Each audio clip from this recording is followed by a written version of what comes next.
नमस्कार दोस्तों। आज हम कुछ स्टमक कैंसर के बारे में जानकारी शेयर करेंगे। स्टमक यानी कि पेट। स्टमक वो अंग है जो एक थैली की तरह है और जब भी हम खाना खाते हैं तो फूड पाइप के से होकर खाना जो है पहले स्टमक में पहुंचता है। तो स्टमक में जो है खाना जो है डाइजेस्टिव जो जूसेस बनते हैं, गैस्ट्रिक जूसेस उसको हम बोलते हैं, उससे घुल मिलकर थोड़ा सा पाचन क्रिया जो है यहाँ पे शुरुआत हो जाती है। और स्टमक में जो है खाने के जो है छोटे छोटे हिस्से हो जाते हैं ताकि वो आगे इंटेस्टाइन्स में जब जाए तो उसकी जो है पाचन क्रिया में और जो है और छोटे छोटे पार्टिकल्स होकर खाना पच जाए। तो स्टमक एक बहुत ही महत्वपूर्ण अंग है और जब भूख लगती है तो हमें महसूस होता है कि हमारे जो है पेट में कुछ दर्द हो रहा है और तो वो फीलिंग आती है कि कुछ खाना खाया जाए।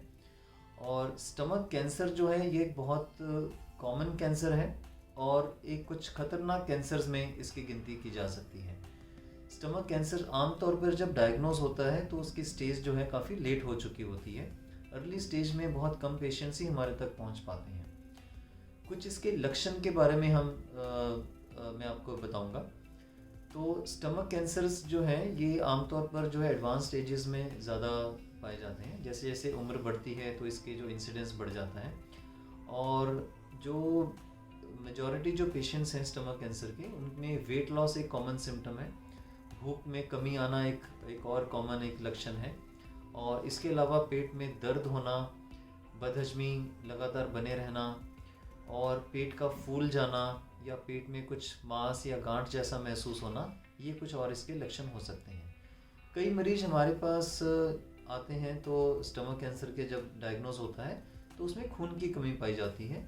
ये आमतौर पर इसलिए होता है क्योंकि स्टमक कैंसर एक अल्सर की तरह होता है और उस अल्सर से जो है कुछ जो मात्रा में खून कम जो है निकलता रहता है और हमारे जो है उसमें स्टूल्स में जो है खून आने लग जाते हैं या काला जो है लेटरिन जो है वो काली हो सकती है उसमें। तो खून की जांच जब हम करते हैं तो वो खून कम पाया जाता है।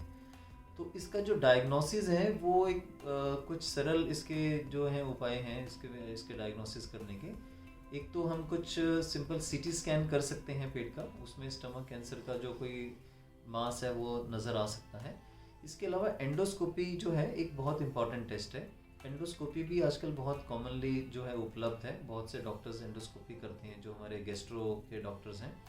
और एंडोस्कोपी से यानी कि दूरबीन से स्टमक की जो जांच की जा सकती है और अगर कुछ ऐसा लग रहा है, कोई अल्सर है या कोई ऐसा कोई गांठ या लंप है जो स्टमक में दिखे, तो उसकी बायोप्सी भी साथ के साथ ली जा सकती है। तो बायोप्सी एक बहुत इंपॉर्टेंट जो है प्रक्रिया है इसका डायग्नोज बनाने के लिए। इसके अलावा सीटी स्कैन्स और पेट स्कैन से हम ये देख लेते हैं कि इसका स्प्रेड कितना है, ये कहाँ तक फैल गया है। तो अगर ये नहीं फैला और सिर्फ स्टमक में ही जो है उसका लिमिटेड है तो ऐसे पेशेंट्स में या तो सीधा सर्जरी की जा सकती है या पहले हम कुछ कीमोथेरेपी के कुछ कोर्सेज करके फिर उस पेशेंट की सर्जरी कराते हैं ताकि कुछ रिजल्ट्स और भी बेहतर हो सकें। बट अगर ये डायग्नोज के समय ही स्प्रेड हो चुका है तो ऐसे पेशेंट्स में आमतौर पर हम कीमोथेरेपी और आजकल कुछ टारगेटेड थेरेपीज़ और इम्यूनोथेरेपी का भी हम इस्तेमाल कर रहे हैं और जिससे कि कुछ पेशेंट की जो लाइफ को बढ़ाया जा सके। बट स्टमक कैंसर्स में रिजल्ट्स जो हैं अगर एडवांस स्टेजेस में बहुत अच्छे नहीं हैं, तो इसलिए कोशिश होनी चाहिए कि जितना जल्द से जल्द हम अपने सिम्टम्स को जो है नज़रअंदाज ना करें और डॉक्टर से तुरंत उसकी जांच करवाएं। और कोई एंडोस्कोपी की अगर आवश्यकता है तो उससे बिल्कुल भी ना झिझकें। तो ये एक इसको अर्ली डायग्नोज करने के लिए बहुत इंपॉर्टेंट जो है स्टेप हो सकता है। सो किसी भी कैंसर से नहीं घबराना है, जो भी लक्षण है तुरंत जांच करवानी है और अगर आपको कोई भी सहायता की आवश्यकता है तो तुरंत हमें संपर्क करें। हम आपके साथ कंसल्टेशन करने के लिए हमेशा उपलब्ध हैं। धन्यवाद।